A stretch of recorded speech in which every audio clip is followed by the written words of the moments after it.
अगर तुम अभी भी कल से शुरू करूंगा बोल रहे हो तो सच सुन लो, तुम कभी शुरू ही नहीं करोगे, क्योंकि कल कोई दिन नहीं होता, वो बस एक झूठ होता है जो हम खुद को बार बार बोलते हैं ताकि आज की मेहनत से बच सकें। और याद रखना, सपने उन लोगों के नहीं टूटते जो हार जाते हैं, सपने उनके टूटते हैं जो शुरू ही नहीं करते। ये कहानी है एक ऐसे लड़के आरव की जो तुम्हारी तरह ही था। सपने बड़े थे लेकिन आदतें छोटी। हर दिन सोचता था कल से मेहनत करूंगा, लेकिन हर रात वो कल फिर आज बन जाता था और उसकी जिंदगी धीरे धीरे हाथ से फिसल रही थी।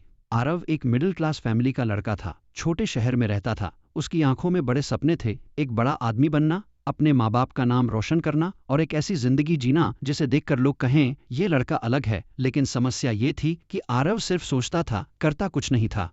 हर सुबह उठता, मोबाइल खोलता, यूट्यूब पर मोटिवेशन वीडियो देखता और खुद से कहता बस कल से शुरू करूंगा। दिन गुजरते गए, महीने निकल गए, लेकिन आरव की जिंदगी वहीं की वहीं रही। दोस्त आगे बढ़ते गए, कोई जॉब लग गया, कोई बिजनेस शुरू कर चुका था और आरवी अभी भी परफेक्ट टाइम का इंतजार कर रहा था। एक दिन उसके पापा ने पूछा, बेटा तू कुछ कर क्यों नहीं रहा? और उस सवाल ने उसे अंदर तक हिला दिया, लेकिन फिर भी उसने खुद से वही झूठ बोला, कल से शुरू करूंगा। फिर एक दिन उसका सबसे करीबी दोस्त रोहन उससे मिलने आया, जो पहले आरवा जैसा ही था लेकिन अब सक्सेसफुल बन चुका था। उसके पास गाड़ी थी, कॉन्फिडेंस था और सबसे बड़ी चीज उसने शुरुआत कर दी थी। आरवा ने उससे पूछा, भाई तू इतना आगे कैसे निकल गया? तो रोहन मुस्कुराकर बोला, मैंने बस एक काम किया, मैंने कल को मार दिया। फिर उसने कहा, तेरी सबसे बड़ी प्रॉब्लम यह है कि तू एक्शन नहीं लेता, तू सिर्फ सोचता है। तू परफेक्ट मोमेंट का इंतजार कर रहा है, लेकिन सच ये है कि परफेक्ट मोमेंट कभी आता ही नहीं। सक्सेस उन लोगों को मिलती है जो इम्परफेक्ट सिचुएशन में भी शुरू कर देते हैं। ये सुनकर आरव पहली बार चुप हो गया। उस रात वो सो नहीं पाया और उसने अपनी जिंदगी को पहली बार सच में देखा और उसे एहसास हुआ कि वो हार नहीं रहा था बल्कि कोशिश ही नहीं कर रहा था। उसी पल उसने फैसला लिया, अब नहीं, अब मैं कल का इंतजार नहीं करूंगा। अगली सुबह पहली बार उसने बिना सोचे बिना प्लान बनाए बस शुरुआत कर दी। छोटा सा स्टेप लिया जो ना परफेक्ट था ना कंफर्टेबल, लेकिन उसने कर दिया। पहले दिन मुश्किल लगी, दूसरे दिन भी, तीसरे दिन छोड़ने का मन हुआ, लेकिन इस बार उसने खुद से कहा स्टार्ट टुडे, क्योंकि कल सिर्फ एक बहाना है। दिन हफ्तों में बदले और हफ्ते महीनों में। धीरे धीरे आरव बदलने लगा, उसका कॉन्फिडेंस बढ़ने लगा, उसकी मेहनत दिखने लगी। अब वो बहाने नहीं बनाता था, अब वो एक्शन लेता था। लोग मजाक उड़ाते थे लेकिन वो रुकता नहीं था।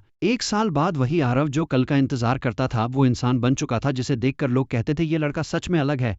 उसने अपना काम शुरू किया, अपने दम पर आगे बढ़ा और सबसे बड़ी बात, उसने खुद को जीत लिया। आज अगर तुम ये कहानी सुन रहे हो तो समझ लो तुम भी आरव हो। तुम्हारे अंदर भी वो सपना है, वो आग है, लेकिन तुम उसे कल में दबा रहे हो। और सच ये है, अगर तुमने आज शुरू नहीं किया तो एक दिन तुम पछताओगे, क्योंकि मौके इंतजार नहीं करते। स्टार्ट टुडे, क्योंकि कल सिर्फ एक बहाना है। या तो तुम आज अपनी जिंदगी बदल लो या फिर कल अपनी किस्मत को दोष देते रहो। अगर ये कहानी तुम्हें अंदर से हिला गई हो तो याद रखना, तुम्हें मोटिवेशन की जरूरत नहीं है, तुम्हें सिर्फ एक डिसीजन चाहिए। आज से, अभी से शुरुआत करो।